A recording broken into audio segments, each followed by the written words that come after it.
ஒரு வயசான பாட்டியின் தாத்தாவும் ஒரு பூங்காவில் உட்காந்து பேசிக்கிட்டு இருக்கிறாங்க. அவங்களுக்கு கல்யாணம் ஆகி 53 வருஷம் ஆச்சு. பிள்ளைங்கள்லாம் படித்து பெரிய பெரிய வேலையில் இருக்கிறாங்க. பேரன் பேத்திகளும் நல்ல நிலைமையில் இருக்கிறாங்க. இந்த தாத்தாவும் பாட்டியும் சிரித்து பேசிக்கிட்டு இருந்ததை ஒரு பெரியவர் பார்த்தார். அவருக்கு ஆச்சரியமா இருந்தது. இந்த வயசுலேயும் இவ்வளவு அந்யோன்யமா இவங்க பேசிக்கிட்டு இருக்கிறாங்களே அப்படின்னு நினைச்சார். சரி, நேரிலேயே கேட்டுருவோமே அப்படின்னு நினைச்சுக்கிட்டு கிட்ட போனார். உங்க மன வாழ்க்கையின் வெற்றிக்கான ரகசியம் என்ன அப்படின்னு கேட்டார். இதை கேட்டதும் அந்த தாத்தா சிரிச்சுக்கிட்டே பாட்டியை பார்த்தாராம். அதுக்கப்புறம் சொன்னாராம், நான் இந்த அம்மாவை கல்யாணம் பண்ணிட்டதுக்கும் எங்களுடைய இல்வாழ்க்கை இவ்வளவு நாளா பலம் குறையாம மகிழ்ச்சியா இருக்கிறதுக்கும் காரணம் ஒண்ணுதான். அது என்ன காரணம்னா, எங்களுக்கு இடையில பொதுவா நிறைய குறைகள் உண்டு, அதுதான் காரணம் அப்படின்னாராம். அவர் சொல்றது சரிதான் அப்படிங்கிறது மாதிரியே அந்த பாட்டியும் அவரை நிமிர்ந்து பார்த்தாங்களாம். இந்த பெரியவர் மறுபடியும் அந்த பாட்டியை பார்த்து அதே கேள்வியை கேட்டிருக்கார். உங்களுடைய நீண்டகால மன வாழ்க்கைக்கு கிடைச்ச வெற்றி எதனாலேன்னு சொல்ல முடியுமா அப்படின்னு கேட்டாராம். அவங்களும் சிரிச்சுக்கிட்டே பதில் சொன்னாங்களாம். என்ன பதில் தெரியுமா? சில பேரை நாம குறிப்பிட்ட பண்புகளுக்காக நேசிக்கிறோம், வேற சிலரை நாம அந்த பண்புகள் இல்லாத குறைகளுக்காகவே விரும்பி பழகிறோம் இல்லையா அப்படின்னு கேட்டுட்டு தலையை குனிஞ்சுக்கிட்டாங்களாம் அந்த பாட்டியம்மா. அவங்க அப்படி சொன்னதை கேட்டதும் இவருக்கு புதுசா ஞானம் பிறந்தது மாதிரி இருந்ததுதான். இதுதான் மனம் நிறைந்த மன வாழ்க்கை அப்படிங்கிறார் சுவாமி சின்மயானந்தர். பண்புகளை எப்படி நேசிக்க முடியுதோ அதே மாதிரி பண்புகள் இல்லாத குறைகளையும் நேசிக்க முடியும். மனசுதான் காரணம். ஒரு மேல்நாட்டு தம்பதி, அவங்களும் தாத்தா பாட்டி தான். அவங்க 2 பேரும் ஒரு பூங்காவில் உட்காந்து சிரிச்சு பேசிக்கிட்டு இருக்கிறாங்க. அதை ஒருத்தர் பார்த்தார். அவருக்கு ஆச்சரியம், இவ்வளவு காலம் ஆகி இந்த வயசுலயும் இப்படி அன்பா பேசிக்கிட்டு இருக்கிறாங்களே அப்படிங்கிற ஆச்சரியம். கிட்ட நெருங்கி போனாரு. கேட்டார், ஏன் தாத்தா, உங்களுக்கு கல்யாணம் ஆகி எவ்வளவு வருஷம் ஆச்சுன்னார். 55 வருஷம் ஆச்சுன்னாராம் அவரு. இன்னமும் இவ்வளவு சந்தோஷமா இருக்கிறீங்களே, அதுக்கு என்ன காரணம்னு கேட்டிருக்கார். அதுக்கு என்ன காரணம்னா, இதுவரைக்கும் எங்களுக்குள்ள சண்டையே வந்ததில்லை அப்படின்னாராம். அது எப்படி முடியும்னு கேட்டிருக்கார் இவர் ஆச்சரியமா. அந்த தாத்தா சொல்ல ஆரம்பிச்சாராம், பாருப்பா, எங்களுக்கு கல்யாணம் ஆன புதுசுல நானும் என்னுடைய மனைவியும் ஒரு குதிரை மேலே ஏறி ஒரு காட்டு வழியா போய்கிட்டு இருந்தோம். கொஞ்ச தூரம் போனதும் அந்த குதிரை எடக்கு பண்ணிச்சு. நான் உடனே கீழே இறங்கி அந்த குதிரையை பார்த்து, இது உனக்கு முதல் தடவை அப்படின்னு மிரட்டலா சொல்லிவிட்டு ஏறி உக்காந்தேன். மறுபடியும் போனோம். கொஞ்ச தூரம் குதிரை நல்லபடியா நடந்து போச்சு. மறுபடியும் எடக்கு பண்ண ஆரம்பிச்சுட்டுது. நான் கீழே இறங்கினேன். கையில் இருந்த சாட்டையால ஓங்கி ஒரு அடி கொடுத்தேன். இது உனக்கு 2வது தடவை அப்படின்னு சொல்லிவிட்டு ஏறி உக்காந்தேன். மறுபடியும் குதிரை கொஞ்ச தூரம் நல்ல விதமா நடந்து போச்சு. அப்புறமும் எடக்கு பண்ண ஆரம்பிச்சுட்டுது. அந்த சமயத்துல ஒரு ஆற்று பாலத்தை கடந்து போய்கிட்டு இருக்கிறோம். நான் கீழே இறங்கினேன். என்னுடைய மனைவியையும் கீழே இறங்க சொன்னேன். அந்த குதிரையை பிடிச்சி அப்படியே ஆத்துல தள்ளி விட்டுட்டேன். தள்ளி விட்டுட்டு, இது உனக்கு கடைசி தடவை அப்படின்னு சொன்னேன். அதை பார்த்ததும் என் மனைவி பதறி போயிட்டாங்க. போய், ஐயோ பாவம், என்ன இப்படி பண்ணிவிட்டீங்க, உங்களுக்கு மனசுல கொஞ்சம் கூட இறக்கமே இல்லையா அப்படின்னாங்க. நான் மெதுவா இவங்க பக்கம் திரும்பி, இது உனக்கு முதல் தடவை அப்படின்னேன். அவ்வளவுதான், அன்னையிலிருந்து இன்னைய வரைக்கும் ஒரு நாள் கூட எங்களுக்குள்ள சண்டையே வந்ததில்லை அப்படின்னு விளக்கம் கொடுத்தார் அந்த தாத்தா. இந்த உலகத்துல நாம நல்லபடியா இருக்கணும்னா அதுக்கு முக்கியமா தேவைப்படுறது 2. ஒன்று செல்வம், இன்னொன்று அறிவு. சரி, இது 2ல சிறந்தது எது அப்படின்னு ஒரு கேள்வி கேட்டா என்ன பதில் சொல்றது? இதே கேள்விய ஹஸ்ரத் அலி அவர்கள் கிட்ட கேட்டாங்களாம். அவர் ஒரு பெரிய அறிஞர். கேள்வி கேட்டவங்களும் சாதாரண ஆட்கள் இல்லை, இவங்களும் அறிஞர்கள். ஒரு நாள் ஹஸ்ரத் அலி அவர்கள்கிட்ட 10 அறிஞர்கள் வந்தாங்களாம். ஐயா, நாங்க 10 பேரும் உங்ககிட்ட ஒரே கேள்வியை தான் கேட்க வந்திருக்கிறோம், ஆனா எங்க 10 பேருக்கும் நீங்க தனித்தனியா பதில் சொல்ல முடியுமா அப்படின்னு கேட்டிருக்காங்க. அதாவது அவங்க ஒரே கேள்விக்கு இவர்கிட்ட இருந்து 10 விதமான பதில் எதிர்பார்க்கறாங்க. சரி, கேளுங்க, என்ன கேள்வி அப்படின்னாரு அவர். அப்பதான் அவங்க கேட்டாங்களாம், செல்வம், அறிவு, இது 2ல சிறந்தது எது? இதுதான் கேள்வி. ஹஸ்ரத் அலி என்ன பண்ணார் தெரியுமா? அவங்கள ஒவ்வொருத்தரா கூப்பிட்டார். ஒவ்வொரு விதமான பதிலை சொல்லி அனுப்புனார்.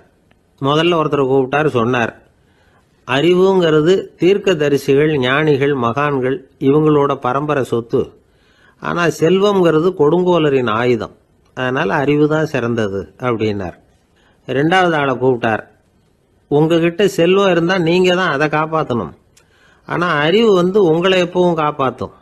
ஆகவே அறிவு தான் சிறந்தது அப்படின்னார். மூணாவது ஆளை கூப்பிட்டார். செல்வந்தனுக்கு எப்போதும் விரோதிகள் அதிகம், ஆனா அறிஞனுக்கு நண்பர்கள் அதிகம், அதனால அறிவு தான் சிறந்ததுன்னார். அடுத்தவரை கூப்பிட்டார். செல்வம் அடுத்தவங்களுக்கு கொடுக்க கொடுக்க குறையும், ஆனா கல்விங்கிறது அதிகரிச்சுக்கிட்டே வரும், கொடுக்கறதுனால குறையாது, அதனால அறிவு தான் சிறந்ததுன்னார்.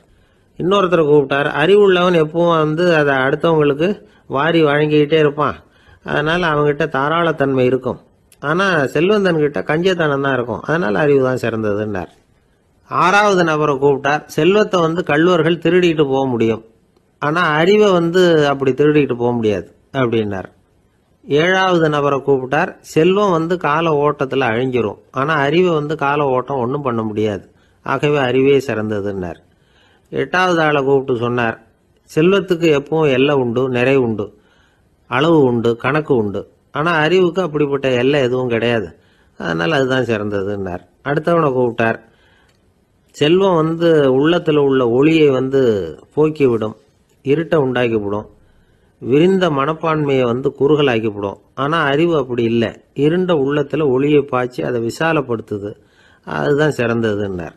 கடைசியா 10வது நபரை கூப்பிட்டார். செல்வம் மனசுல செருக்கை உண்டாக்குது, ஆணவத்தை ஏற்படுத்துது, அதனால நானே கடவுள்னு நினைக்கிற அளவுக்கு மனுஷனை தாழ்த்தி விடுது. ஆனா அறிவு பணிவையும் பண்பாட்டையும் வளர்க்குது, அதனால அறிவு தான் சிறந்ததுன்னார். ஆக இப்படி 10 பேருக்கும் 10 விதமா பதில் சொன்னது மூலமா ஹஸ்ரத் அலி அவர்கள் அறிவு தான் செல்வத்தை விட சிறந்தது அப்படிங்கிறதுக்கு 10 காரணங்களை சுட்டி காட்டியிருக்கார். அந்த அறிஞர் 10 பேர் கேட்ட ஒரே கேள்விக்கு 10 பதில் சொன்னார். நமக்கு வேண்டிய ஒருத்தர் 10 பேர் கேட்ட கேள்விக்கு ஒரே பதில் சொல்லி சமாளிச்சார். கேள்வி என்ன தெரியுமா? என்கிட்ட வாங்கின கடனை எப்பயா திருப்பி கொடுக்க போற? இதுதான் அந்த 10 பேரும் கேட்ட ஒரே கேள்வி. இந்த மாசம் 26ஆம் தேதி தந்துடுறேன் அப்படிங்கிற ஒரே பதில் சொல்லி அவ்வளவு பேரையும் இவர் அனுப்பி வச்சுட்டாராம். எல்லாரும் போனதுக்கு அப்புறம் இவரை தனியா கூப்பிட்டு கேட்டிருக்கிறாங்க. அது என்ன சார் கணக்கு, 26ஆம் தேதி அன்னைக்கு என்ன அதிசயம் நடக்க போகுது அப்படின்னு கேட்டிருக்காங்க. அதிசயம் அன்னைக்கு இல்லை, அதுக்கு முத நாளே நடக்க போகுதுன்னாராம். விவரமா சொல்லுங்கன்னு இருக்காங்க. வேற ஒன்றும் இல்லைங்க, 26ஆம் தேதி தானே எல்லாரையும் வர சொல்லியிருக்கிறேன், அதுக்கு முத நாளே நான் புறப்பட்டு தலைமறைவாயிட போறேன் அப்படின்னாராம் ரொம்ப பெருமையா. ஒரு நண்பர் அவசரமா என்கிட்ட ஓடி வந்தார். அப்புறம் சொன்னார், என்னால் நம்பவே முடியல சார், என் பையனா இப்படி அப்படின்னு சொல்லி ஆச்சரியப்பட்டார். உங்க பையன் அப்படி என்னதான் செஞ்சுட்டான் அப்படின்னு கேட்டேன். என்னால் முடியாத ஒரு காரியத்தை அவன் செஞ்சுட்டான் சார் அப்படின்னார். அது என்னன்னு தான் சொல்லுங்களேன். என்ன 5வது வகுப்புல அவன் ஒரே தடவையில் தேறிட்டான் சார், அதாவது ஒரே அட்டம்ப்ட்ல பாஸ் ஆயிருக்கான் அப்படின்னார் மூச்சு வாங்க. கஷ்டப்பட்டு பரீட்சை எழுதுனது அவன், இவருக்கு ஏன் மூச்சு வாங்குது? நம்மால செய்ய முடியாத ஒரு காரியத்தை இன்னொருத்தர் செய்யும் பொழுது அது நமக்கு ஆச்சரியமா இருக்குது. சர்க்கஸ் பார்க்குறோம், ஒருத்தர் அந்த இடத்துல தொங்குறார், அது நமக்கு ஆச்சரியம், ஏன்னா அது நம்மால முடியாத காரியம். நம்மால முடியாத ஒன்றை அடுத்தவர் எளிதாக செய்யும் பொழுது நாம் மருள்வது இயற்கை. இதை தான் தொல்காப்பியம் மருட்கை அப்படின்னு சொல்லுது. இந்த வியப்பு இருக்குதே, இது 4 வகையில் ஏற்படுறதாக தொல்காப்பியம் சொல்லுது. அது என்ன 4 வகை? முதல் வகை எப்படின்னா புதுமையான அரிய செயல்களை செய்யறது. 2வது வகை என்னன்னா பெரும் செயல்களை செய்யறது. 3வது வகை என்னன்னா மிக நுட்பமான செயல்களை செய்யறது. 4வது வகை என்னன்னா ஆக்கம் தரும் செயல்களை செய்யறது. புதுமை, பெருமை, சிறுமை, ஆக்கமோடு மதினம் சாலா மருட்கை 4 அப்படிங்கிறது தொல்காப்பியம். இன்னைக்கு விஞ்ஞானம் புதுசு புதுசாக எதையோ கண்டுபிடிக்குது. ஆரம்பத்தில் அது ஆச்சரியமாக இருக்குது, அப்புறம் அது நமக்கு பழகி போடுது. வானொலி பெட்டி புதுசாக வந்தப்போ ஒரு பெட்டி பேசுதுங்கிறது எவ்வளோ பெரிய ஆச்சரியம். இப்போ யாரும் அதை ஆச்சரியமாக பார்க்கறதில்ல. மதினம் சாலா மருட்கை அப்படின்னு ஒரு சொற்றொடர் வருது பாருங்க, அதில் கருத்தாழம் உண்டு. எதை பற்றியும் போதுமான அளவு புரிந்து கொள்ளாத போது ஒருத்தர் ஆச்சரியப்படுறார். புரிந்து கொண்ட பிறகு ஆச்சரியம் மறைஞ்சு போடுது. மிக நுட்பமான செயல்களும் நம்ம ஆச்சரியப்பட வைக்கும். ஒரு அரிசியில் ஒரு திருக்குறள் எழுதி காட்டுறாங்க, ஒரு முட்டை ஓட்டுக்குள்ளே ஓவியம் தீட்டி காட்டுறாங்க. கருங்கல் சிற்பங்களில் எவ்வளவு நுட்பமான வேலைப்பாடுகளை எல்லாம் பார்த்து ஆச்சரியப்படுறோம். இது மாதிரி ஆக்கப்பூர்வமான அரிய செயல்களை செய்கிறது கூட வியப்பை உண்டு பண்ணும். குப்பை கூலங்களை கூட வாழ்க்கைக்கு பயன்படுகிற பொருளாக மாற்றுகிறவர்கள் இருக்காங்க. அவர்களுடைய செயல் வியப்பு அளிக்குது. இடைக்காட்டு சித்தர் பாடின மூவடி 30ங்கிற நூலில் வர்ற ஒரு பாடல், ஆற்றல் பிறர் அறிதலின் அகம் கிளர்வு உறுதலின் கற்று அறி பாணர் கழுமிய கோடலின் தோற்றம் உருகவே போற்றல் சால் வியப்பே. ஒருத்தருடைய ஆற்றல் தெரியாமல் இருந்தது, அவருடைய அரிய செயலை பார்க்கும் பொழுது வியப்பாக இருந்தது, மனசுக்குள்ள கிளர்ச்சி. பாவலர்கள் இவர்களுடைய புகழை பாடி மற்றவர்களும் தெரிந்து கொள்ளுமாறு செய்கிறார்கள் அப்படிங்கிறது தான் ஒரு யதார்த்தமான உண்மை. ஆக எல்லா வகையிலும் மக்கள் தங்களுடைய வாழ்க்கையில் முன்னேறுவதற்கான வழிகாட்டுகிற ஒரு மெய்ப்பாடு தான் வியப்புங்கிறது. இந்த காலத்தில் நம்ம எப்படியெல்லாம் ஆச்சரியப்பட வைக்கிறாங்க. ஒரு ஆளை பிடிச்சி ஜெயிலில் கொண்டு வந்தாங்க. ஜெயில் அதிகாரி அவனை ரொம்ப ஆச்சரியமாக பார்த்தாராம். இவன் கேட்டான், ஏன் சார் அப்படி பார்க்குறீங்க, நான் இப்போ இங்கே வர்றது உங்களுக்கு ஆச்சரியமாக இருக்குதா அப்படின்னு கேட்டிருக்கான்.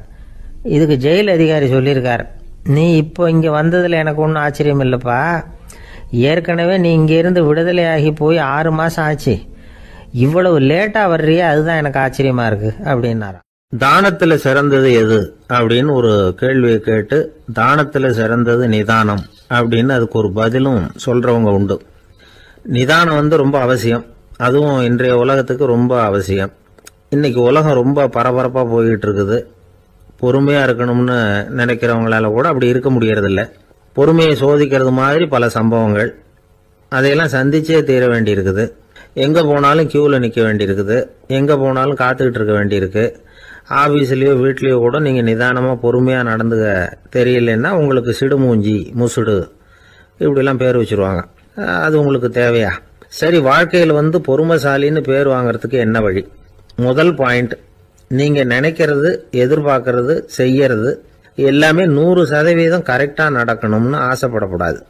எதுவாக இருந்தாலும் அதில் ஓரளவுக்கு தவறு நடக்கலாம் அப்படிங்கிறத எதிர்பார்த்தே இருக்கணும். ஓரளவுக்கு அதை அனுமதிக்கணும். ஒரு நண்பரை 6 மணிக்கு ஒரு இடத்துக்கு வர சொல்லியிருக்கிறீங்க, 6 மணிக்கு அவர் வரல, உடனே பொறுமை இழந்து நடந்துக்கக்கூடாது. ஒரு 10 நிமிஷம் டிலே ஆகலாம். ஒரு வர்ற வழியில் பஸ்ஸு கூட ஏதாவது டிராஃபிக்கில் மாட்டியிருக்கலாம். அதெல்லாம் எதிர்பார்த்தே கொஞ்சம் காத்திருக்கிறதுல ஒன்றும் தப்பு இல்லை.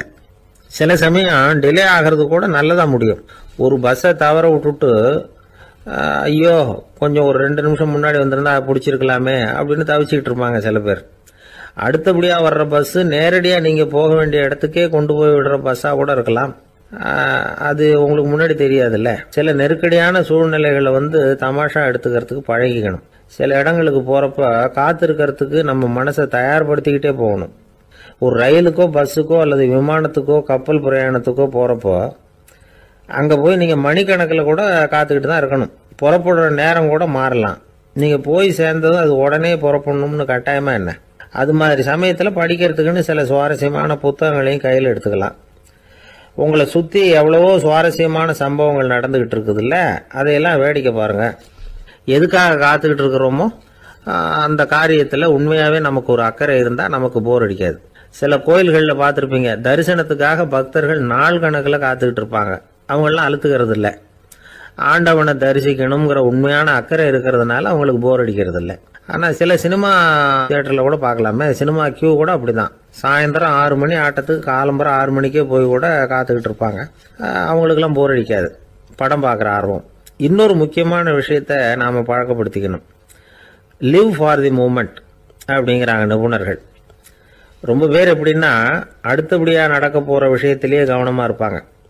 அந்த நினைப்புலேயே இந்த நிமிஷத்தை பொறுமை இல்லாமல் கழிப்பாங்க. ஒருத்தர் இருக்கார், அவர் எப்படின்னா ஆஃபீஸ் முடியறதுக்குள்ளேயே சார் 5 மணிக்கெல்லாம் ரெடியாக இருங்க, நாம் அந்த ஹோட்டலில் போய் டிஃபன் சாப்பிட்ணும் அப்படின்னு 4 மணிலேருந்து சொல்லிகிட்டு இருப்பார். 4:55 பரபரப்பாக ஓடி வருவார். 2 பேரும் புறப்படுவோம், ஹோட்டலுக்கு போவோம், சாப்பிட்டுக்கிட்டு இருப்போம். அப்படி சாப்பிட்டுட்டு இருக்கிறப்ப சார் சாப்பிட்டு முடித்ததும் நேராக ஒரு ஜவுளி கடைக்கு போகிறோம் அப்படிம்பார். பரபரக்க சாப்பிட்டு முடிப்பார், புறப்படுவார். ஜவுளி கடையில் அவசரமாக சீக்கிரம் பில் போடுங்க சார், சினிமாவுக்கு நேரம் ஆகிடும்பார். சினிமா தியேட்டரில் உட்காந்து அடுத்தபடியாக எங்கே டின்னர் சாப்பிட்றதுன்னு யோசனை பண்ணிகிட்டு இருப்பார். ராத்திரி படுக்கையில் விழுந்ததுக்கு அப்புறமும் நாளைக்கு காலையில் எழுந்திரிச்சதும் அதை பண்ணணும் இதை பண்ணணும்னு திட்டம் போட்டுக்கிட்டே இருப்பார். அதாவது எப்பவும் அடுத்த நிமிஷம், அடுத்த நாள், அடுத்த வாரம், அடுத்த வருஷம், இதுதான் அவங்க சிந்தனை. இந்த நிமிஷம் என்ஜாய்மெண்ட்டை அவங்க இழந்துடுறாங்களாம். அதனால தான் வாழ்நாள் பூரா பொறுமையின்மை, அவஸ்தை, அல்லல். அதனால நாம் எல்லாரும் வாழ்க்கையில் நிதானமாக இருக்கிறதுக்கு கற்றுக்கணுமா. அதுக்காக இந்த நிதானத்துக்கு வேற விதமான அர்த்தம் பண்ணிக்கக்கூடாது. ஒருத்தர் அப்படித்தான் ஒரு தடவை அவருடைய குதிரை காணாமல் போயிட்டு தான். அதுக்காக அவர் கவலைப்படலை, நிம்மதியாக இருந்தார், சந்தோஷமாக இருந்தார். என்ன சார் இது, உங்கள் குதிரை திருட்டு போயிட்டுதுங்கிறீங்க, நீங்கள் கவலைப்படாமல் இருக்கிறீங்களே அப்படின்னு கேட்டாங்களாம். அதுக்கு அவர் சொல்லியிருக்கார், நல்ல வேலை சார், கட்டியிருந்த குதிரை காணாமல் போயிருக்குது. நான் அது மேலே உட்காந்துருக்கிற சமயம் அது காணாமல் போயிருந்ததுன்னா, திருட்டு போயிருந்ததுன்னா நானும் சேர்ந்துல காணாமல் போயிருப்பேன் அப்படின்னாராம். எவ்வளவு நிதானமான ஆள் பாருங்க. ஒரு மாணவனை பார்த்தேன், என்ன தம்பி படிப்புலாம் எப்படி இருக்குது அப்படின்னு விசாரித்தேன். அவன் ரொம்ப அழுத்துக்கிட்டான். நான் நல்லா தான் சார் படிக்கிறேன், இருந்தாலும் புத்தியில் சரியாக ஏற மாட்டேங்குது சார் அப்படின்னா. சரி, இவனும் நம்ம ரகம்தான் அப்படின்னு சொல்லி முடிவு பண்ணிட்டோம். கல்வி கற்கக்கூடிய ஒரு மாணவன் சம்பந்தப்படுற புத்திகள் பல வகை. அதை பற்றி ஒரு பெரியவர் விளக்கி இருக்கிறார்.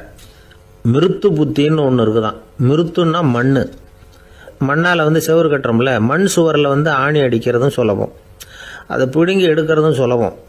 அது மாதிரி சில பேர் குரு சொல்லி கொடுக்குறத சுலபமாக கேட்டு தெரிஞ்சு வச்சுக்குவாங்க, கொஞ்ச நேரத்தில் சுலபமாக மறந்தும் போயிடுவாங்க. இது மிருத்து புத்தின்னு பேர், மண் புத்தி.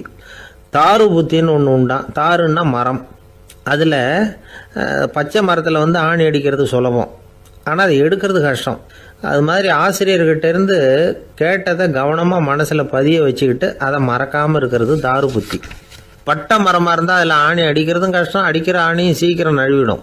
அது மாதிரி கேட்குற விஷயம் மனசில் பதியறதும் கஷ்டம். அப்படியே பதிஞ்சாலும் அது நீடிச்சு இருக்கிறதும் கஷ்டம், கொஞ்ச காலத்தில் மறந்துடும். இன்னொரு வகை புத்தி ஒன்று உண்டு, அதுக்கு பேர் சிலா புத்தின்னு பேர். சிலான்னா கல். ஒரு கருங்கல்லில் 4 துளையை போட்டு ஒரு துளையில் உளியை வச்சு அடித்தா மற்ற துளை வழியாகவும் பிளந்து கல் 2 ஆகிடும். அது மாதிரி சந்தியான இடங்களில் குறிப்பாக ஒரு பொருளை சொன்னால் அதை வச்சுக்கிட்டு மற்றதையும் தெரிஞ்சுக்கிறது, அது சிலா புத்தின்னு பேர். வேணு புத்தின்னா என்ன தெரியுமா? வேணுன்னா மூங்கில் கணுவில் ஒரு பக்கம் உளியை வச்சு அடித்தா 2 பக்கமும் பிளந்துடும். அது மாதிரி ஒரு செய்தியை கேட்டுக்கிட்டு இருக்கிறப்பவே அதோட முன்பின் தொடர்களையும் தெரிஞ்சுக்கணும், அது வேணு புத்தி. தைல புத்தின்னு ஒன்று உண்டு. தைலம்ங்கிறது எண்ணெய். தண்ணியில் ஒரு துளி எண்ணெயை விட்டால் அது தண்ணி பூரா பரவி போடுதில்ல, அது இப்படி பரவுறது மாதிரி ஆசிரியர் சுருக்கமாக ஒரு கருத்தை சொன்னால் அதை வச்சுக்கிட்டு பூரா விஷயங்களையும் தெரிஞ்சுக்கணும், அது தைல புத்தி. கற்பூர புத்தின்னு ஒன்று கேள்விப்பட்டிருக்கோம். அது எப்படின்னா, கற்பூரம் தீ பட்ட உடனே பிடிச்சிக்கும். ஆசிரியர் சொன்ன உடனே நுண்ணறிவோட பாடங்களை புரிஞ்சுக்கிறது இந்த வகை புத்தி. கரி புத்தின்னு ஒன்று. அது எப்படின்னா, கரியில் நெருப்பை வச்சு விசிறிய பிறகு அதுக்கப்புறம் அது கறி நெருப்பாகும். அது மாதிரி காலம்பரை சாயந்தர வேலைகளில் ஆசிரியர் பாடம் சொல்லி கொடுப்பார், அதை கொண்டு புரிஞ்சுக்கிறது இந்த வகை. கதலித்தண்டு புத்தின்னு ஒன்று சொல்லுவாங்க. கதலிங்கிறது வாழை மரம். வாழைத்தண்டில் தீ வைக்கிறது எவ்வளவு சிரமமோ அவ்வளவு சிரமத்தோட கல்வி கற்கிறது கதலித்தண்டு புத்தி. இதை தவிர இன்னும் சில வகையான மாணவர்களை கூட அடையாளம் காட்டுறாங்க. ஆசிரியர் சொன்னதில் நல்லதை மட்டும் எடுத்துக்கிறவன் அன்னம். ஆசிரியர் கிடைச்ச இடத்துல பாடத்தை கேட்டுக்கிட்டு பிறகு தனியாக உட்காந்து சிந்திக்கிறவன் பசுமாடு அப்படி தானே, புல் கண்ட இடத்துல மேயும், அதுக்கப்புறம் நிதானமாக அசை போட்டுக்கும். ஆசிரியர் சொன்னதை தவிர வேற எதையும் சொல்ல முடியாதவன் கிளி. பல இடங்களில் பாடங்கள் கேட்டு கடைசியில் ஒன்றும் புரியாமல் போகிறவன் ஆடு ஒரு செடியில் வயிறார மேயாது, ஒரே செடியில் இக்கரைக்கு அக்கறை பச்சைன்னா அங்கேயும் இங்கேயும் அலைஞ்சிக்கிட்டே இருக்கும். சில பேருக்கு எருமைன்னு பேர். எருமை எப்படின்னா, குளத்து நீரை கலக்கி தான் குடிக்கும். அது மாதிரி ஆசிரியர் மனசை நோக செய்து பயில்கிற மாணவர்கள்லாம் இந்த ரகம். இவ்வளவுலாம் இருந்தாலும் இந்த காலத்து மாணவர்கள்லாம் ஒரு தனி ரகம். ஒரு ஆசிரியர் வகுப்பில் பாடம் நடத்திக்கிட்டு இருந்தார். இலக்கண வகுப்பு. இறந்த காலம், நிகழ்காலம், எதிர்காலம், past tense, present tense, future tense, இதை பற்றிலாம் பாடம் நடத்துகிறார். எல்லாம் சொல்லி கொடுத்துட்டு இப்போ நான் ஒரு வாக்கியம் சொல்லுவேன், அது என்ன காலம் அப்படிங்கிறத நீங்கள் சொல்லணும்னார் ஆசிரியர். சரின்னாங்க மாணவர்கள்லாம். நான் நாளைக்கும் பாடம் நடத்த போகிறேன், இது என்ன காலம் அப்படின்னு கேட்டார் ஆசிரியர். அதாவது நான் நாளைக்கும் பாடம் நடத்த போகிறேன், இந்த வாக்கியம் என்ன காலம்னு கேட்டார். ஒரு பையன் மெதுவாக எழுந்திரிச்சு சொன்னான், இது எங்கே போதாத காலம் சார் அப்படின்னு சொல்லிவிட்டு உட்காந்துட்டானா. காசி மாநகரத்தை பிரம்மதத்தன் அப்படிங்கிற ராஜா ஆட்சி பண்ணிட்டு வந்தார். அவர் ஒவ்வொரு வருஷமும் ஒரு திருவிழா நடத்துறது வழக்கம். எல்லா தேசத்திலிருந்தும் எல்லா வகையான ஜனங்களும் அதில் வந்து கலந்துக்குவாங்க. ஒரு சமயம் அது மாதிரி விழா நடந்துகிட்டு இருந்தது. வைகுண்டத்திலிருந்து தேவலோகத்திலிருந்து நிறைய தேவகுமாரர்கள்லாம் காசி நகருக்கு அப்போ வந்திருந்தாங்க. அதில் முக்கியமாக ஒரு 4 தேவகுமாரர்கள், அந்த 4 பேரையும் சுற்றி ஏகப்பட்ட கூட்டம். அப்படி என்ன விசேஷம் அவங்கக்கிட்ட அப்படின்னா, மற்றவங்களை விட அவங்க முகம் அழகாக இருந்ததா அப்படி பார்த்தா அப்படியும் இல்லை. அவங்க அணிஞ்சிருந்த மலர் மாலைகள் தான் அதுக்கு காரணமா. அந்த மலர்கள்லேருந்து அப்படி ஒரு அபூர்வமான நறுமணம். இதுக்கு முன்னாடி இப்படி ஒரு நறுமணத்தை அந்த ஊர் ஜனங்க அனுபவிச்சதே இல்லை. அதுதான் அந்த 4 பேரையும் சுற்றி கூட்டம். எல்லாரும் கேள்வி கேட்க ஆரம்பித்தாங்க. உடனே அந்த 4 தேவகுமாரர்களும் எல்லாருக்கும் தெரியும்படியா வானத்தில் எழும்பி கொஞ்சம் உயரமாக நின்றுக்கிட்டாங்க. கீழே நின்றுக்கிட்டு இருந்த அரசன்லேருந்து ஆண்டி வரைக்கும் ஒருத்தர் பாக்கி இல்லாமல் ஒரே குரலில் எல்லாரும் அவங்கள பார்த்து, எங்களுக்கும் இது மாதிரி மாலையை போட்டுக்கணும்னு ஆசையாக இருக்குது, அதுக்கு நீங்கள் தான் அருள் பண்ணணும் அப்படின்னு கேட்டுக்கிட்டாங்க. மாலை போட்டுக்கிறதுனா எல்லாருக்கும் ஆசையாக தானே இருக்கும். அந்த 4 தேவகுமாரர்களில் ஒருத்தர் புத்தர் பிரான். அவர் சொன்னார், பூலோகவாசிகளே, நான் சொல்கிறத கொஞ்சம் பொறுமையாக கேளுங்க. கக்காரு அப்படிங்கிற கற்பக விருஷத்தின் மலர்களால் தொடுக்கப்பட்டது இந்த மாலை. இதுக்கு நிறைய சக்தி உண்டு.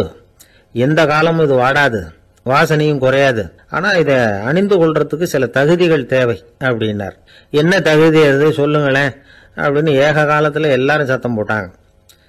தீய இயல்புகள் உள்ளவங்க, இழிந்த சிந்தனை, இழிந்த செயல் உள்ளவங்க இந்த மாலையை அணிய முடியாது அப்படின்னார்.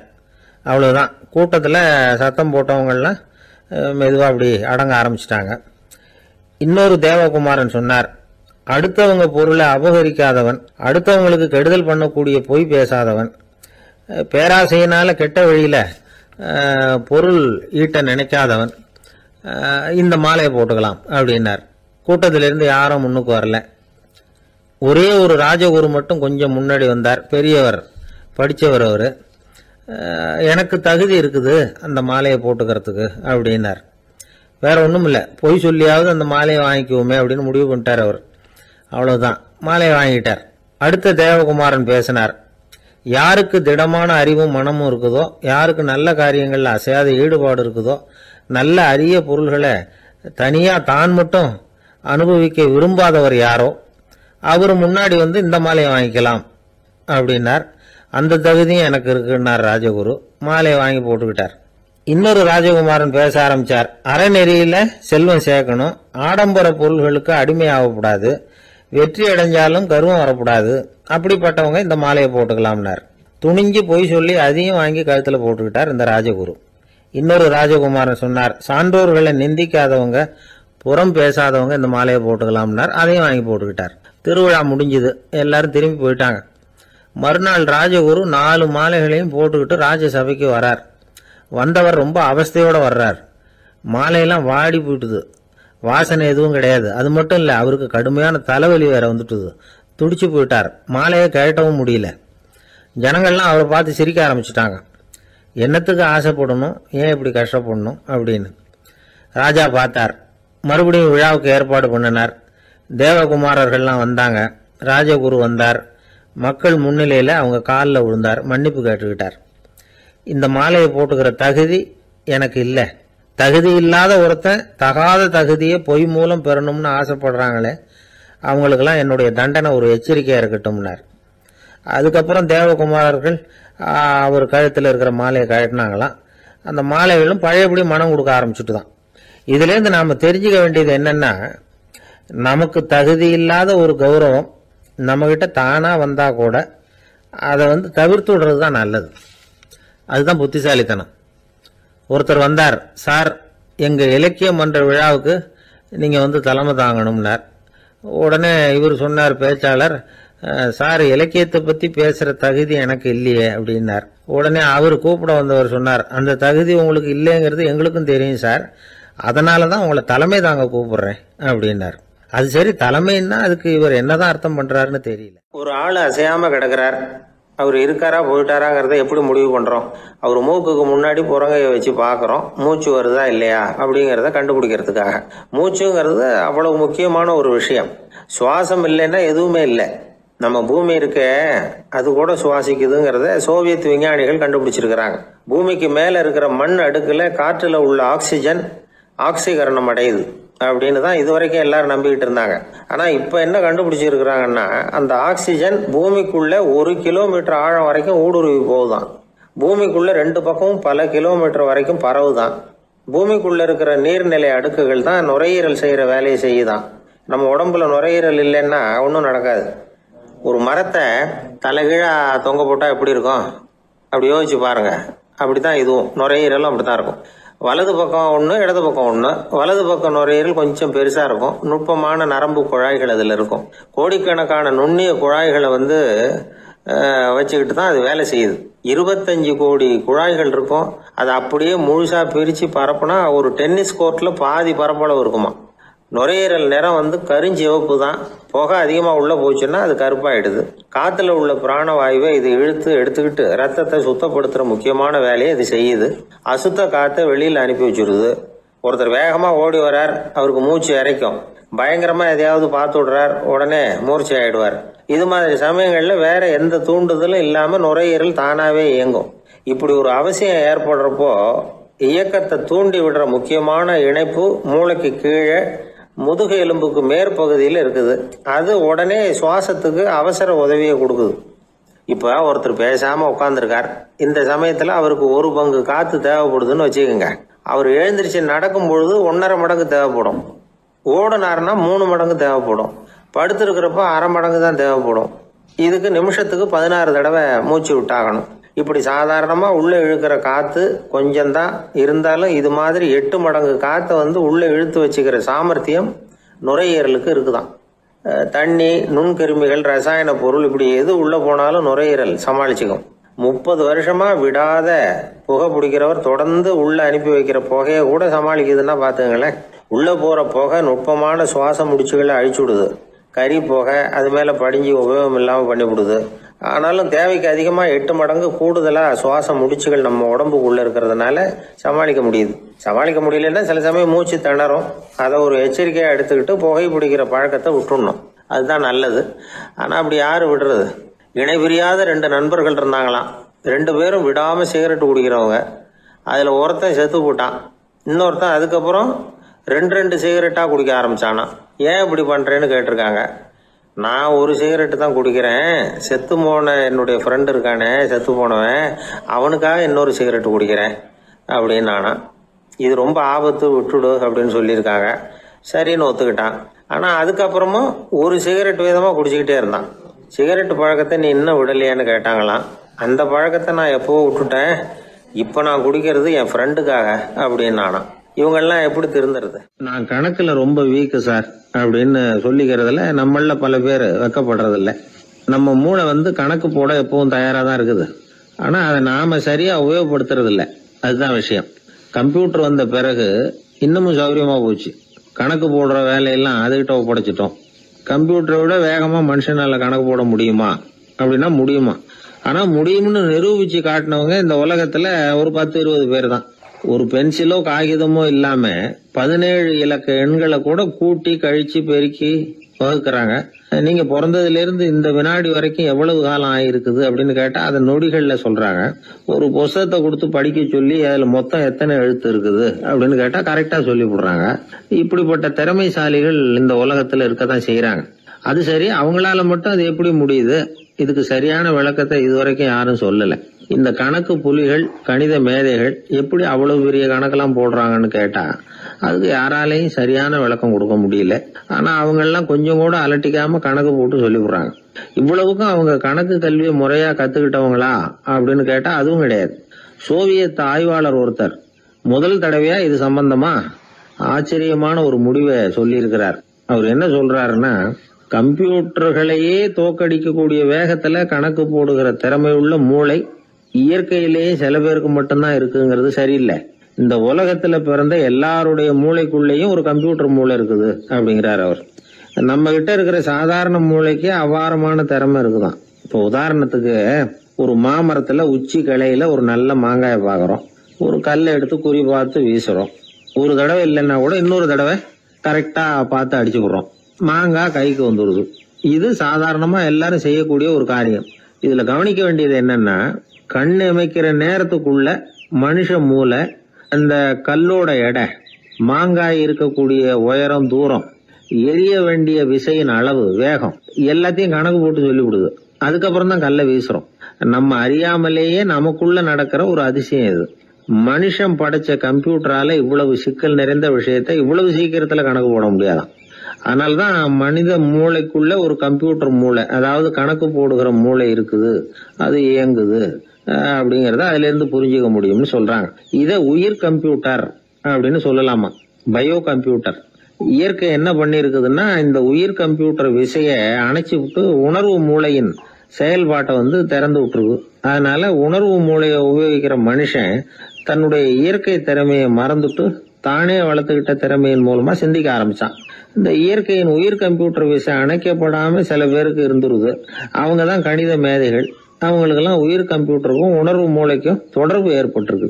இப்ப இந்த தொடர்பை எல்லாருக்கும் ஏற்படுத்துறதுக்கு ஒரு வழியை கண்டுபிடிச்சிட்டோம்னு வைங்க, அதுக்கப்புறம் நாம எல்லாருமே கணித மேதைகள் தான், கணக்கு புலிகள் தான். அது வரைக்கும் நாம இப்படியே இருந்துட வேண்டியதுதான். நம்மால் ஒருத்தன் மாங்காய் அடிச்ச கதை தெரியுமா உங்களுக்கு? ஒரு மரத்து உச்சியில ஒரு மாங்காயை பார்த்தான். உடனே அவனுடைய மூளை கல்லோட எடை, மாங்காய் இருக்கிற உயரம், எரிய வேண்டிய வேகம் எல்லாத்தையும் ஒரு நொடியில கணக்கு போட்டு சொல்லிவிட்டுது. அடிச்சான், மாங்காய் விழுந்துட்டுது. இருந்தாலும் அவன் தன்னுடைய மூளையை நொந்துக்கிட்டான். மோசமான மூளைன்னா ஏண்டான்னு கேட்டோம். என்னுடைய மூளை எல்லாத்தையும் சரியா கணக்கு போட்டு சொல்லிவிட்டுது, இருந்தாலும் ஒரு விஷயத்த என்கிட்ட சொல்லாம விட்டுட்டுது அப்படின்னா. என்னத்தேன்னு கேட்டோம். அந்த தோட்டத்துக்கு சொந்தக்காரன் என் பின்னாடி 10 அடி தூரத்துலதான் நின்றுட்டு இருக்கிறாங்கிறத எனக்கு கணக்கு போட்டு அது சொல்லாம விட்டுட்டுது அப்படின்னா. முதுவை தடவிக்கிட்டேன். அப்பா, மின்சார பல்பு ஃபீஸா போயிட்டுது, வேற ஒண்ணு வாங்கி மாட்டணும் அப்படின்னா பையன். சரி போய் புதுசா ஒண்ணு வாங்கிட்டு வாடா அப்படின்னு காசு கொடுத்தாரு அப்பா. இவன் ஓடி போய் வாங்கிட்டு வந்தான். அப்பா கிட்ட கொடுத்தான். அவரு மாட்டினார். அதுக்கப்புறம் அவரை பார்த்து ஒரு கேள்வி கேட்டான். ஏன்பா, இந்த பல்பு ஏன் உடைய மாட்டேங்குது அப்படின்னா. இது என்னடா கேள்வி, நாம கீழே போடல அதனால உடையலன்னார். அப்பாவோட புத்திசாலித்தனம் அவ்வளவுதான். ஆனா பையன் கேட்டது அந்த அர்த்தத்துல இல்ல. ஒரு மின்சார பல்பு குமிழின் கண்ணாடி இருக்குல்ல, அதோட கனம் எவ்வளவு இருக்கும்? ஒரு 1/2 மில்லிமீட்டர் அவ்வளவுதான் இருக்கும் அந்த கனம். அவ்வளவு மெலிசா இருக்கிற ஒரு கண்ணாடி குமிழ இந்த ஹோல்டர்ல மாற்றம் நம்ம விரலால அழுத்தி புடிச்சு திருக வேண்டியிருக்கு. அந்த சமயத்துல அப்படி செய்யறப்ப அது உடையறது இல்ல. நம்ம விரலோட அழுத்தத்தை தாங்கி நிற்கிற அளவுக்கு அதுக்கு பலம் எங்க இருந்து வந்தது? இதுதான் பையன் கேட்ட கேள்வியோட அர்த்தம். இந்த காலத்து பிள்ளைங்களுக்கு விஞ்ஞான அறிவு அதிகம், அதனால இப்படி எல்லாம் கேள்வி கேட்பாங்க. அப்பாவுக்கு தெரியுதா இல்லையான்னு சோதிக்கிறதுக்காக கூட இப்படி கேட்பாங்க. இந்த மாதிரி சோதனைக்கெல்லாம் இந்த காலத்து அப்பாக்கள் தயாரா இருக்கணும். இல்லன்னா பையன் அலட்சியமா நினைச்சிருவான். மின்சார பல்பு கண்ணாடி மெலிசா இருந்தாலும் நாம அழுத்தி பிடிக்கிறப்போ அது உடையாம இருக்கிறதுக்கு காரணம், நாம இயற்கையோட ஒரு தத்துவத்தை அதுல பயன்படுத்தி இருக்கிறோம். அது என்ன இயற்கையின் தத்துவம்? அதுதான் முட்டை ஓட்டு தத்துவம். இது இயற்கை உருவாக்குன ஒரு தத்துவம். ஆதி காலத்திலேயே இயற்கை இந்த தத்துவத்தை உருவாக்கி விட்டுது. அதாவது பறவைகளோட முட்டை ஓடு எப்படி இருக்கு, அதோட கனம் எவ்வளவு இருக்கும்? மின்சார பல்பு மாதிரி தானே, ரொம்ப மெலிசா தான் இருக்கு. பறவைகள் இனவிருத்திக்காக முட்டை போடணும். அந்த முட்டை எப்படி இருக்கணும்? இயற்கை கொஞ்சம் யோசிச்சு பார்த்தது. முட்டை ஓடு ரொம்ப கனமா தடிமனா இருந்தா உள்ள வளர்ற குஞ்சு அதை உடைச்சிக்கிட்டு வெளியில வர முடியாம போயிடும். அதே நேரத்துல அது ரொம்ப மெலிசா இருந்தா தாய் பறவைகள் அது மேல உட்காந்து அடகாக்குறப்போ உடல் எடை தாங்க முடியாம முட்டைகள் உடைஞ்சு போயிடும். என்ன பண்றது? முட்டை பலமாவும் இருக்கணும், பலம் இல்லாமல் இருக்கணும். குஞ்சு அதை உடைச்சுக்கிட்டு வெளியில வரணும். தாயால அது உடையக்கூடாது. ஒரே நேரத்துல உறுதியாவும் உறுதி இல்லாமலும் முட்டை ஓடு அமையணும்னா அது எப்படி சாத்தியம்? இது கொஞ்சம் குழப்பமாவும் நமக்கு புரியாத மாதிரி இருக்குது இல்ல. அதனாலதான் இதை தத்துவம் அப்படின்னு சொல்றோம். முட்டை ஓட்டு தத்துவம் இயற்கை கண்டுபிடிச்ச ஒரு அபூர்வமான அமைப்பு. அதுதான் முட்டை வடிவம். இது தாய் பறவை சுலபமா முட்டை போடுறதுக்கு ஏற்ற ஒரு வடிவம். முட்டை சதுர வடிவமா இருந்தா அதை போடுறதுக்கு எவ்வளவு கஷ்டம். அப்புறம் அது மேல செலுத்தப்படுகிற அழுத்தம் 4 பக்கமும் பரவி விடுது. அதனால அந்த அழுத்தத்துக்கு பலம் குறைஞ்சிருது. குறிப்பிட்ட சிறு பரப்புல அளவுக்கு அதிகமா விசை செலுத்தப்படுறது இல்ல. அதனால முட்டையோட வடிவம் தான் அந்த உறுதிக்கு காரணம். இது எப்பேற்பட்ட தத்துவம். இதுதான் மின்சார பல்பு செய்யறப்போ நாம காப்பி அடிச்சிருக்கிறோம். பொதுவா வகுப்புல காப்பி அடிச்சாதான் முட்டை போடுறது வழக்கம். நாம முட்டையே காப்பி அடிச்சிருக்கிறோமே, இது எப்பேற்பட்ட காப்பி. ஒரு ஆசிரியர் வகுப்புல பசங்களை பார்த்து ஒரு கேள்வி கேட்டாராம். கோழி முட்டை இடுமா, முட்டை போடுமா அப்படின்னு கேட்டாராம். ஒரு பையன் எழுந்திரிச்சு பதில் சொல்லியிருக்கிறான். கோழி முட்டை இடும், முட்டை போடாது அப்படின்னு சொல்லியிருக்கான். இவன் ஏன் போடாதுன்னு கேட்டாராம் ஆசிரியர். போட்டா உடஞ்சிரும் சார் அப்படின்னு பையன். ஒரு ஆளு வேகமா நடந்து போய்கிட்டு இருந்தான். அவன் வேகமா நடக்கிறதுக்கு காரணம் வெயில் காலம், காலில் செருப்பு இல்லை, மணல் பாதை, அதுதான் வேகம். காலில் செருப்பும் இல்லாம கையில குடையும் இல்லாம அந்த ஆளு வெயில்ல நடந்து போய்கிட்டு இருக்கிறான். அந்த சமயத்துல இன்னொருத்தன் குதிரை மேல ஏறி அந்த வழியா வந்துகிட்டு இருக்கிறான். அவன் காலில் செருப்பும் இருந்தது, கையில குடையும் இருந்தது. நடந்து போய்கிட்டு இருந்தவன் அந்த குதிரை ஆசாமியை பார்த்து கேட்டான், ஐயா, நீங்களும் குதிரை மேல உட்காந்துக்கிட்டு போய்கிட்டு இருக்கிறீங்க, அப்படி இருக்கிறப்போ உங்களுக்கு அந்த செருப்பு என்னத்துக்கு? அதை எனக்கு கொடுத்து உதவலாமே அப்படின்னா. குதிரை மேல உட்காந்துருந்தவன் யோசனை பண்ணி பார்த்தான். இவன் சொல்றது நியாயம்தானே அப்படின்னு சொல்லி தன்னுடைய செருப்பை கழட்டி அந்த வழிப்போக்கனுக்கு கொடுத்துட்டான். ரொம்ப நல்லதுங்க அப்படின்னு சொல்லி இவன் அதை வாங்கி காலில் மாட்டிக்கிட்டான். அதுக்கப்புறம் மறுபடியும் ஆரம்பிச்சான், ஐயா, நீங்க குதிரையில போறதுனால போக வேண்டிய இடத்துக்கு வேகமா போய் சேர்ந்துருவீங்க, அதனால உங்க கையில் அந்த குடை என்னத்துக்கு? நான் நடந்து போயிட்டு இருக்கிறவன், ரொம்ப நேரம் நடக்க வேண்டியிருக்கும் இந்த வெயில்ல, அதனால அந்த குடையையும் எனக்கு கொடுங்களேன் அப்படின்னா. குதிரை வீரன் யோசனை பண்ணி பார்த்தான், இதுவும் நியாயம்தானே அப்படின்னு அவனுக்கு தோணுச்சு. உடனே இறக்கப்பட்டு தன் காலில் இருந்த செருப்பை கொடுத்தது மாதிரியே தன் கையில் இருந்த கொடையையும் இவங்கிட்ட கொடுத்துட்டான். அதுக்கப்புறம் அவன் நிம்மதியா புறப்பட்டான். இப்ப மறுபடியும் கை தட்டி அவனை நிறுத்தினான். கீழே நின்றுட்டு இருந்தவன், என்னப்பா ஏன் என்ன நிறுத்தின, இன்னும் ஏதாவது வேணுமா உனக்கு அப்படின்னா குதிரையில இருந்தவன். இவன் மெதுவா வாயை திறந்து அந்த குதிரையையும் என்கிட்ட கொடுத்துருங்களேன்னா. அந்த குதிரை வீரன் இப்போ ஒரு கணம் யோசனை பண்ணி பார்த்தான். உடனே என்ன பண்ணான் தெரியுமா? தன்கிட்ட இருந்த குதிரை சவுக்கை எடுத்தான். குதிரை சவுக்கால அந்த ஆளை வாங்குவாங்கன்னு வீசி தள்ளிவிட்டான். இவ்வளவு சவுக்கடியும் வாங்கிக்கிட்டு இந்த ஆள் என்ன பண்ணான் தெரியுமா? சிரிக்கிறான். அடி வாங்கிட்டு யாராவது சிரிப்பாங்களா? குதிரை வீரனுக்கு ஒன்றும் புரியல. என்னப்பா அது, ஏன் இப்படி அடி வாங்கிட்டு இப்படி சிரிக்கிறியே அப்படின்னு கேட்டான். இப்ப அந்த வழிப்போக்கன் சொல்றான், ஐயா, நான் இப்படி சிரிக்கிறதுக்கு காரணம் இருக்கு.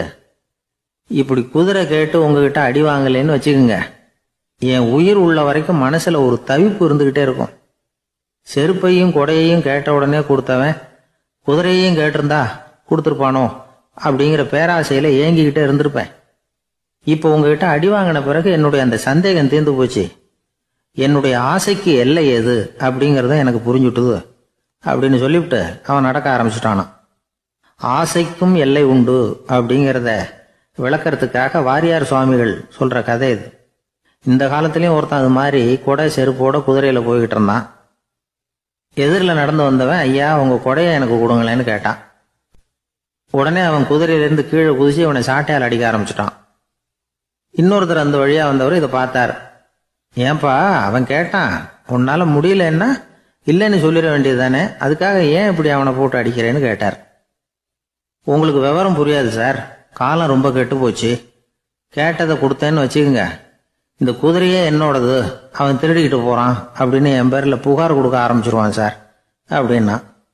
அது எப்படி அவ்வளவு உறுதியா சொல்றேன்னு கேட்டார் அவரு.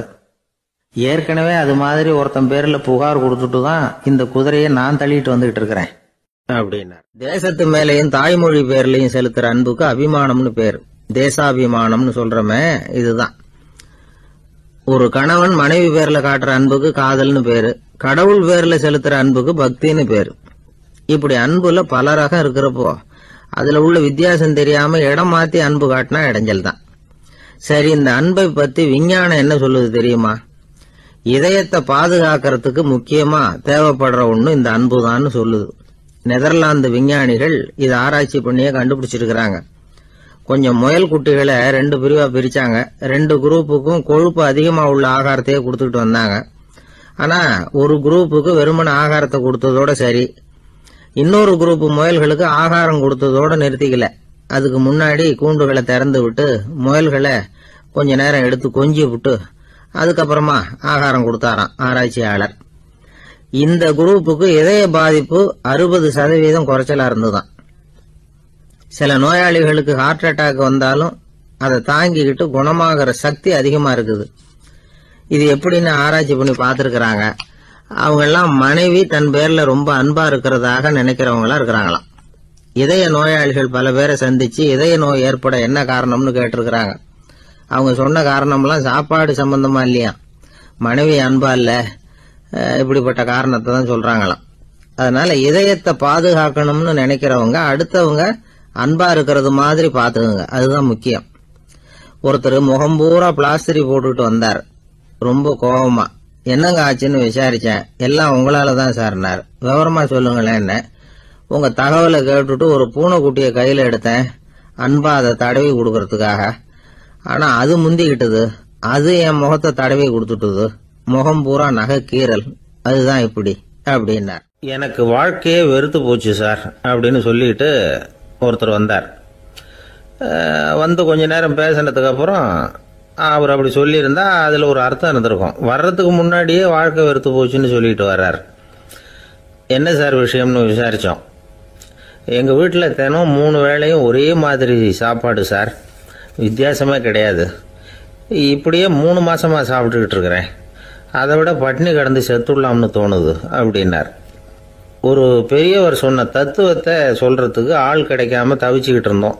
இப்போ ஒருத்தர் கிடைச்சிட்டார், விட்டுலாமா? உடனே அவரை உட்கார வச்சு சொல்ல ஆரம்பிச்சிட்டோம்.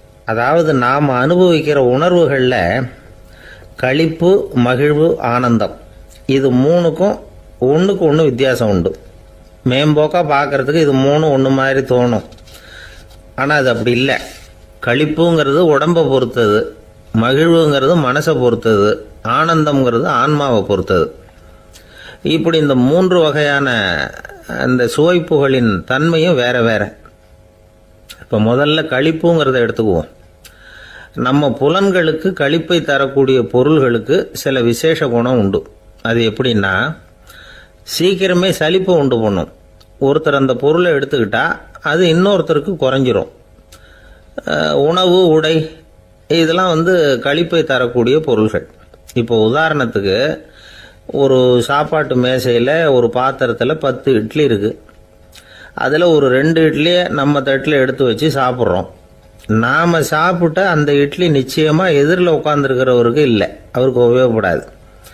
நாம் சாப்பிட்ட அதே இட்லியை அவரும் சாப்பிட முடியாது, அவர் வேற தான் எடுத்து வச்சுக்கணும். அது மாதிரி நாம் ஒரு சட்டையை எடுத்து போட்டுக்கிறோம், அதே சட்டையை அதே நேரத்தில் இன்னொருத்தர் போட்டுக்க முடியாது. புலன்களுக்கு களிப்பை தரக்கூடிய இது மாதிரி பொருள்கள்லாம் முதல் தடவை நமக்கு கொடுக்கிற களிப்பை 2வது தடவையும் கொடுக்காது, 3வது தடவை இன்னும் குறையும், கடைசியில் வெறுப்பாக மாறிடும். ஒவ்வொன்றா இட்லியை தொடர்ந்து சாப்பிட்றோம்னு வச்சுக்கோங்க, முதல் இட்லி தரக்கூடிய சுவையை 30வது இட்லி தராது. முதல் தடவை புது சட்டையை போட்டுக்கிறப்போ நமக்கு இருக்கிற களிப்பு அதே சட்டையை 100வது தடவையாக போட்டுக்கிறோம்னு வைங்க, அப்போ இருக்குமா? இருக்காது. இதுதான் களிப்பு. அதாவது சீக்கிரமே சலிப்பை தரக்கூடியது. ஒருத்தர் எடுத்துக்கிட்டா இன்னொருத்தருக்கு குறைஞ்சி போகக்கூடியது. ஆனால் மகிழ்ச்சிங்கிறது அப்படி இல்லை. ஒருத்தர் அனுபவிக்கிறதுனால இன்னொருத்தருக்கு குறைஞ்சி போகாது. இப்போ காலையில் சூரியன் உதயம் ஆகிறத பார்த்து சந்தோஷப்படுறோம், அதையே இன்னொருத்தரும் பார்த்து சந்தோஷப்படலாம். ஒரு நல்ல சங்கீதத்தை கேட்குறோம், ஒரு அழகான ஓவியத்தை ரசிக்கிறோம், நீங்கள் ரசிக்கிற அதே நேரத்தில் இன்னொருத்தரும் அதை ரசிக்கலாம். அதனால் அது குறைஞ்சி போகிறதில்ல. இது மகிழ்வு. ஆனால் ஒன்று, ஒரே பாடலை திரும்ப திரும்ப கேட்டுக்கிட்டு இருந்தால் கடைசியில் அலுப்பு தட்டும். அதாவது மகிழ்வுங்கிறது எப்படின்னா, மற்றவங்களோட பகிர்ந்து கொள்றதுனால குறையாது. ஆனால் ஒரே பொருள் மீண்டும் மீண்டும் அனுபவிப்ப தர்றப்போ முதல்ல மகிழ்வு அதிகரித்து அதுக்கப்புறம் அது மங்கி மறைஞ்சு போயிடும். இதுதான் அந்த மகிழ்வுங்கிறதுக்கு இலக்கணம். சரி, இப்போ 3வதா சுகம் தரக்கூடிய ஆனந்தம்ங்கிறது எப்படின்னா, இது நமக்கு உள்ளே இருந்து சுரக்கிறது. மனசு சலனங்கள்லேருந்து விடுபடுறப்போ இந்த ஆனந்தம் நமக்கு கிடைக்கும். இது நிலையான சுகம், ஆத்ம சுகம். களிப்பிலிருந்து மகிழ்வுக்கும், மகிழ்விலிருந்து ஆனந்தத்துக்கும் செல்றது தான் மனிதன் நடத்த வேண்டிய முக்கியமான பயணம்.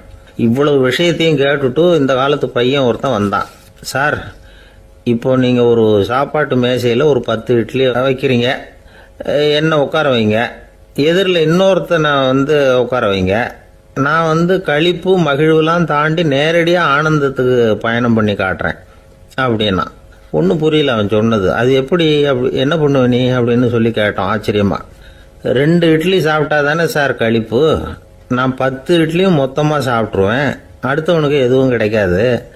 அவனுக்கு கிடைக்காதபடி நாமே சாப்பிட்டுறோம்ல, அதுதானே நமக்கு ஆனந்தம் அப்படின்னு அதுக்கு ஒரு விளக்கம் சொல்கிறான். கத்தியை தீட்டாதே புத்தியை தீட்டு அப்படின்னு ஒரு பெரியவர் புத்தி சொன்னார். அதை கேட்ட ஒரு இளைஞன், அது எப்படி பெரியவரை புத்தியை தீட்டுறது?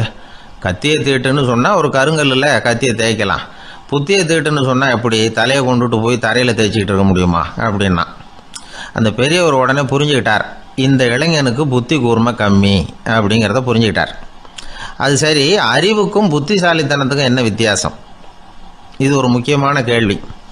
அறிவுன்னா என்ன, புத்திசாலித்தனம்னா என்ன? இதே கேள்வியை சாக்ரட்டிஸ் கிட்ட அவருடைய சீடன் ஒருத்தன் கேட்டானான். ஐயா, அறிவுக்கும் புத்திசாலித்தனத்துக்கும் என்னங்க வித்தியாசம் அப்படின்னு கேட்டிருக்கான். சாக்ரட்டிஸ் நிமிர்ந்து பார்த்துருக்கிறார் அந்த சீடனை. அதுக்கப்புறம் சொன்னாராம், நான் சொல்கிறேன் உன்னுடைய கேள்விக்கு பதில், ஆனால் அதுக்கு முன்னாடி நீ ஒரு காரியம் பண்ணணும்னாரான். என்னங்க செய்யணும் சொல்லுங்கன்றிருக்கான்.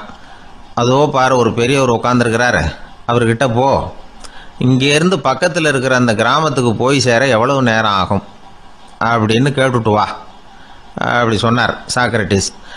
சரின்னு சொல்லிவிட்டு இவன் போனான். அந்த பெரியவர் முன்னாடி போய் நின்னான். ஏங்க பெரியவரை, இங்கேருந்து அதோ தெரியுத அந்த கிராமத்துக்கு போய் சேர்றதுக்கு எவ்வளவு நேரம் ஆகும் அப்படின்னு கேட்டான். பெரியவர் நிமிர்ந்து பார்த்தார், ஆனால் பதில் எதுவும் சொல்லலை. இவன் மறுபடியும் ஒரு தடவை அதே கேள்வியை அவர்கிட்ட கேட்டான். என்னங்க, நான் கேட்குறது உங்கள் காதில் விழுதா? அந்த கிராமத்துக்கு போய் சேர்றதுக்கு எவ்வளோ நேரம் ஆகும் அப்படின்னு சொல்லி மறுபடியும் கேட்டான். அப்பவும் அவர் பதில் சொல்லலை. உடனே அவன் மனசுக்குள்ளே முடிவு பண்ணிக்கிட்டான், சரி பெரியவர் ஒரு மாதிரியாக தெரிகிறார், புத்தி சுவாதீனம் சரியில்லாத ஒரு மாதிரி தெரியுது அப்படின்னு நினச்சிக்கிட்டே வந்த வழியிலே திரும்பி வந்துட்டான். கொஞ்சம் தூரம் நடந்திருப்பான். இப்போ அந்த பெரியவர் மறுபடியும் கூப்பிட்டார், இளைஞனே இப்படி வாழ்னார். இவனுக்கு ஒன்றும் புரியல. மறுபடியும் திரும்பி நடந்தான். அவர் முன்னாடி போய் நின்னான். பெரியவர் சொன்னார், தம்பி, இங்கேருந்து அந்த கிராமத்துக்கு போய் சேர்றதுக்கு 5 நிமிஷம் ஆகும் அப்படின்னார். இப்போ அந்த இளைஞன் அந்த முதியவரை ஒரு மாதிரியாக பார்க்க ஆரம்பித்தான். அதுக்கப்புறம் கொஞ்சம் யோசித்தான். பிறகு அவர்கிட்டே கேட்டுட்டான், ஏங்க பெரியவரை, இதே பதிலை அப்போவே என்கிட்ட சொல்லியிருக்கலாமே, என்னை திரும்பி போன்னு சொல்லிவிட்டு பாதி தூரம் போனதுக்கப்புறம் மறுபடியும் கூப்பிட்டு அதுக்கப்புறம் இப்படி சொல்கிறீங்களே, இது நியாயமா அப்படின்னா. பெரியவர் சிரித்தார். அதுக்கப்புறம் சொன்னார், ஏன்பா, நீ எவ்வளவு வேகமாக நடக்கிறேங்கிறத பார்க்காம நீ கிராமத்துக்கு போய் சேர வேண்டிய நேரத்தை எப்படி என்னால் சொல்ல முடியும்?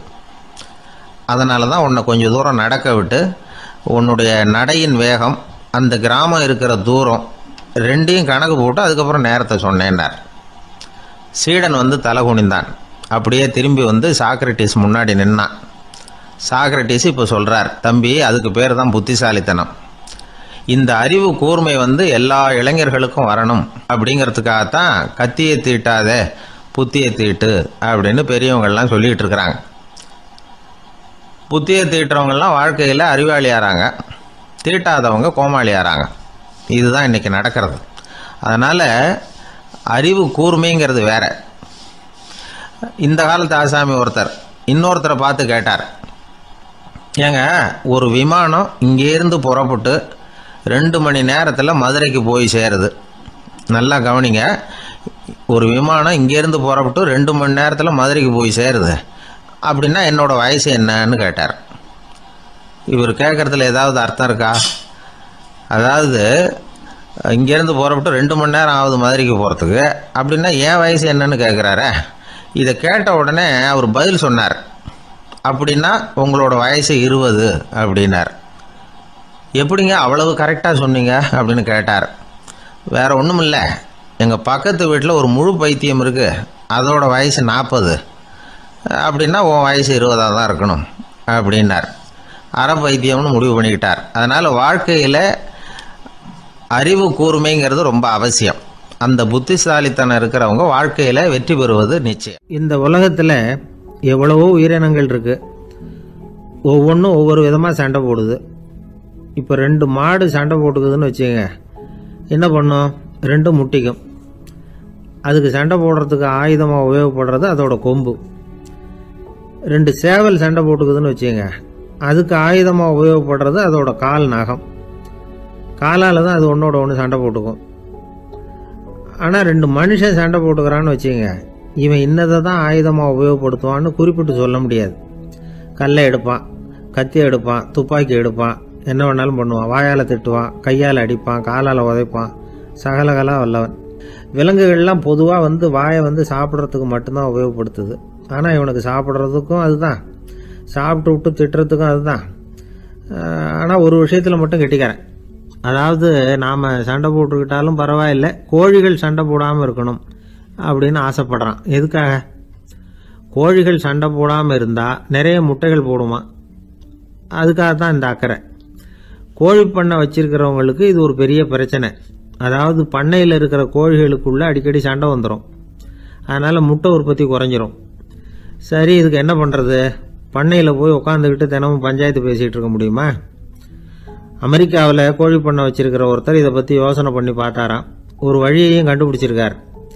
கோழிக்கெல்லாம் மூக்கு கண்ணாடி மாட்டி விட்டுட்டோம்னா அது சண்டை போடுற குணம் குறைஞ்சிரும், முட்டை அதிகமாகிடும். அந்த கண்ணாடியில் உள்ள லென்ஸு சிவப்பு நிறத்தில் இருக்கணும், அவ்வளவுதான் அப்படின்னு அவர் கண்டுபிடிச்சாராம்.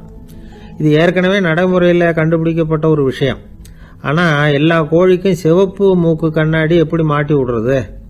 அப்படியே மாட்டி விட்டாலும் அது நழுவாமல் இருக்கணுமே.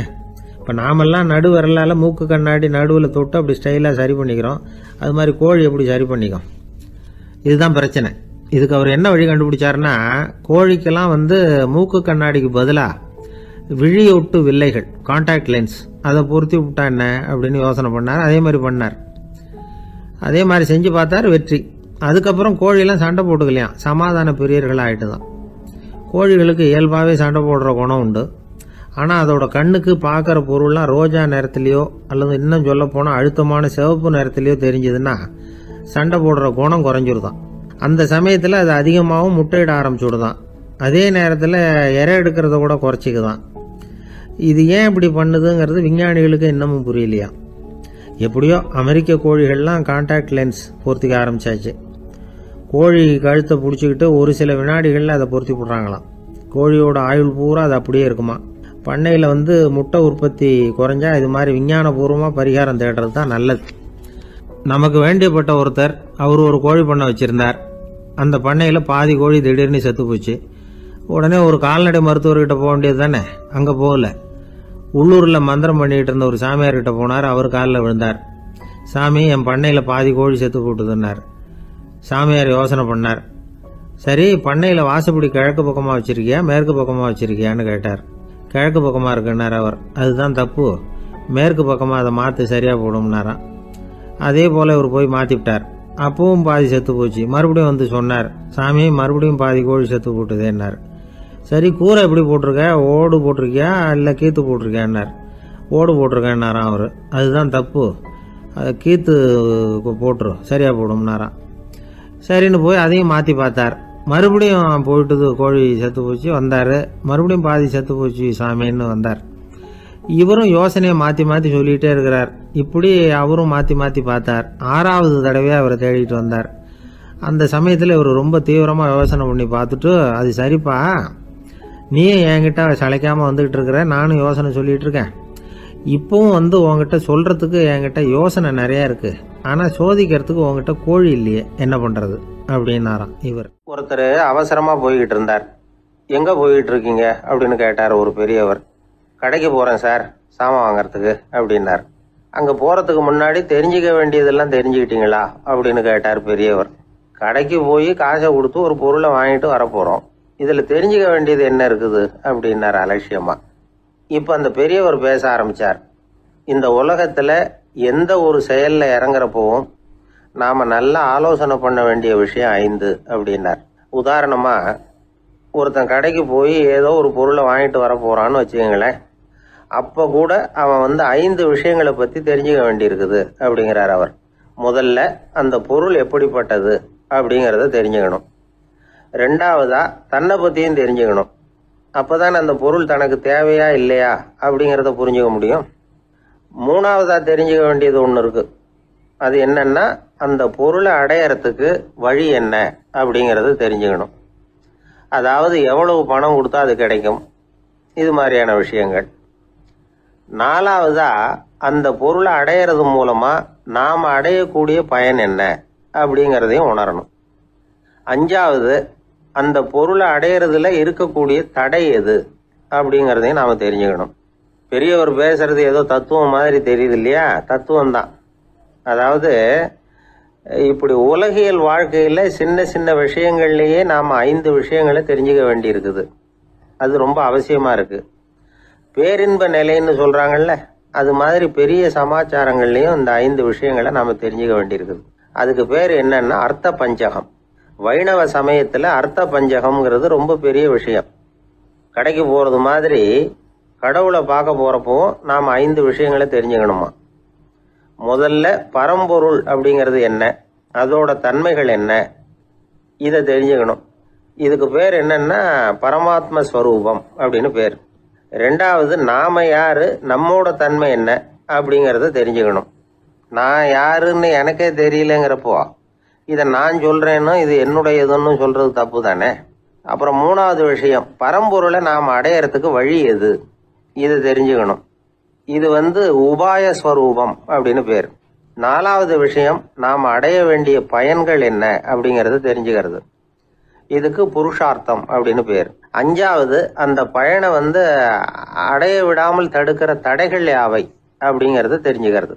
இது விரோதி ஸ்வரூபம். இதைத்தான் தடையியல் அப்படின்னு சொல்றாங்க. அதாவது பரமாத்மாவை பற்றிய அறிவு, ஜீவாத்மாவை பற்றிய அறிவு, உபாயம் பற்றிய அறிவு, புருஷார்த்தம் பற்றிய அறிவு, இந்த 4 அறிவுக்கும் எதிரடையா, அதாவது அதையெல்லாம் தப்பா புரிஞ்சுக்கிறதால உண்டாகக்கூடிய அறிவு விரோதி ஸ்வரூபம். என்ன இது தகவல்ல ஏதாவது கதை சொல்லுவீங்கன்னு பார்த்தா ஏதோ தத்துவம் பேசிட்டு இருக்கிறீங்களே அப்படின்னு நினைக்கலாம். இதுவும் தெரிஞ்சுக்க வேண்டிய ஒரு பெரிய விஷயம்தான். காதுல போட்டு வச்சா எப்போவாவது உபயோகப்படும்.